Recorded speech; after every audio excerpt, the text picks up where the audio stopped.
Alright everyone, don your PJs, rev up your miniguns, and bedazzle your AKs, cause it's time to purge! This is not a test. This is your emergency broadcast system announcing the commencement of the annual purge sanctioned by the US government. Alright, so see, this might as well say more people below the poverty line aren't living, cause as this series says again and again, is that poor people are the target. This theme is illustrated strongly by the first movie and all the way through the last. First, it's a rich family who is the main story plot. Second, the family was never the target. That's an important fact. The guy they were chasing, the homeless swine, he was the target. I'll get to more on that in a minute. So the first movie is what introduced the Purge to the audience, and what the Purge was doing for the country. But the countrywide catharsis creates psychological stability by letting us release the aggression we all have inside of us. One thing about the Purge is that it seems to suck more if you're poor, which was illustrated when the dad was all, "Things like this are not supposed to happen in our neighborhood." Then the rest of the movie is essentially smack-talking the homeless guy. Give us the homeless pig, you fuck!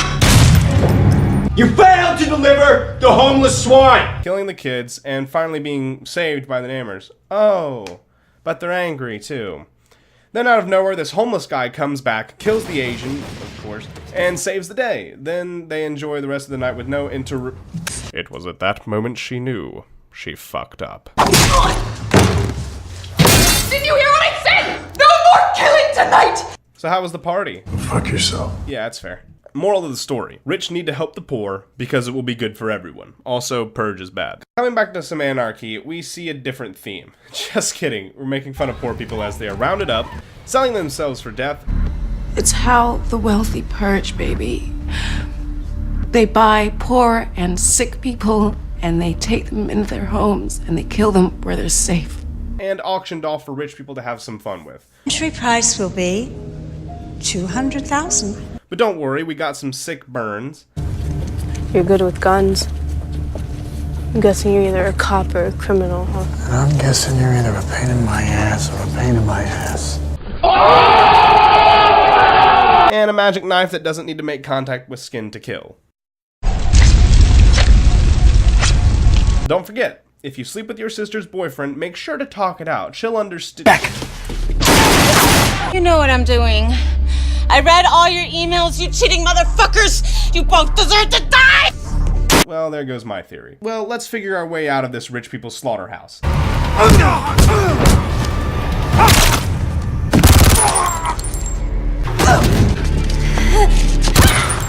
Light him up. And say how much we love each other. I love you, I need you to know.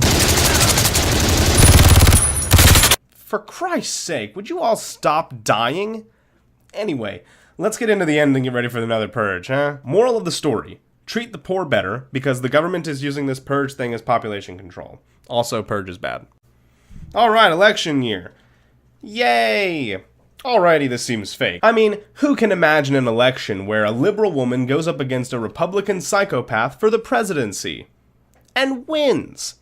Complete fantasy, if you ask me. This movie touches on a lot of smaller issues, and I'll explore them more as we go along. First off, if you ask me what I'm thinking, let me tell you, I'm thinking about waffles and pussy. That's all I ever really think about, actually. You got the new founding fathers of America making it to where you can purge government officials. Exempt. The rules protecting level 10 government officials have been revoked. You seen this? Alright, suit up everyone, let's get in it. Here we go. We address the cardinal rule of Purge Night. It's Purge Night. You don't sneak up on black people. Hey, look at these girls. I hate them.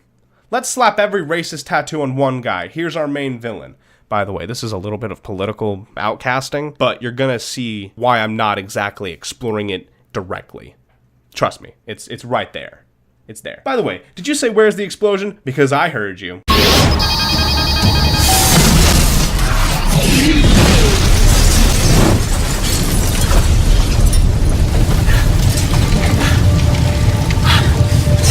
Hey, how about the foreigners? Gotta have some foreign paranoia in there. Hordes of young adults are arriving from Spain, Denmark, South Africa. They're being called murder tourists, as they are here for one reason: to purge. We're here to experience the purge, to kill, release all the anger and hate. No purge We will torture you and violate your flesh. Remove your skin and share in your blood. All right, get rid of them.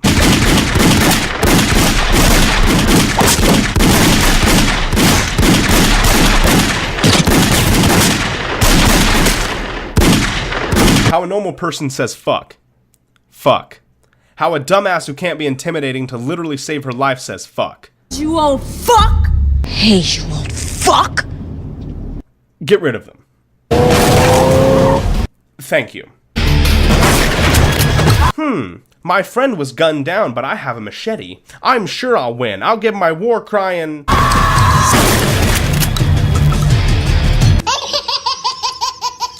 Can I get some religious nutcase, please? Oh, thank God.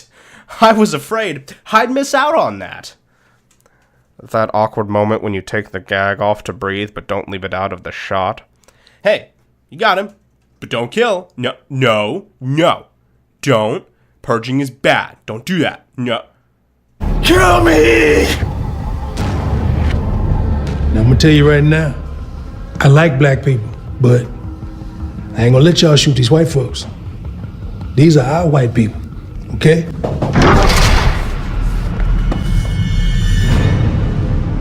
Good job. Very good. Very good. I won't do that.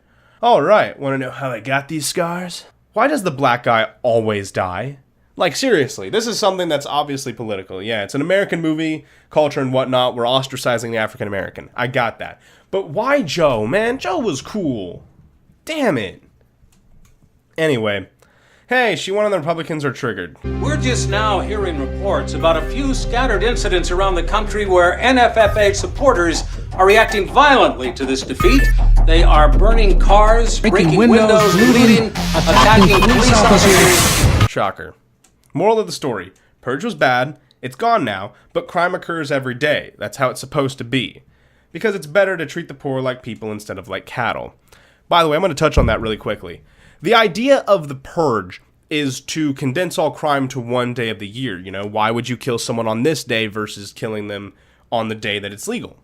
The more you compress an emotion to one specific event, the more you... It's akin to shaking up a pop bottle.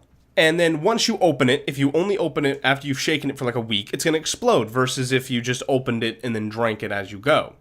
It's going to blow up.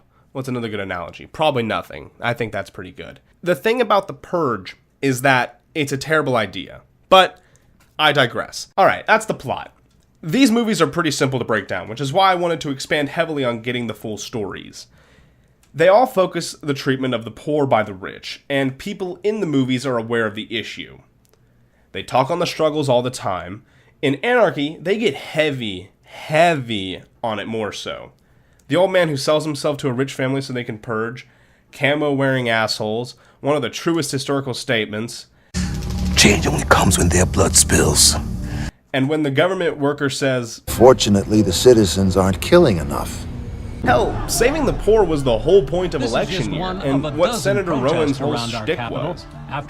Plus, how the homeless man saved the family at the end of the first Purge drives home the whole help the poor message. Excuse me? Oh, God. I just got here. And you're wrong. You're wrong. Actually, the Purge is heavily political. It's all about... Oh, I'm sorry. I'm out of time. But leave a comment and I'll get to it. I'm actually very good at doing that. Now, I could have taken this on a more political route. You know, obviously comparing the minister to Donald Trump and Senator Rowan to Hillary Clinton. I could have obviously done that and it would have made just as sense for that. I could have taken the Purge Anarchy and completely compared it to mob culture. I could have done this with lynch mobs. I could have done it with the French Revolution. I could have taken it on a historical route. And we could have explored how all these riots of the poor versus the rich typically go in the poor's favor. And it's doing that again here. However, I wanted to explore exactly what the video and the directors and all the actors were in on, that this is just a current society reference to rich versus poor. Anyway, alrighty. Thanks for watching, everyone. Subscribe, drop a like, and comment, and I'll see you on the next video. Peace. But wait, I said peace.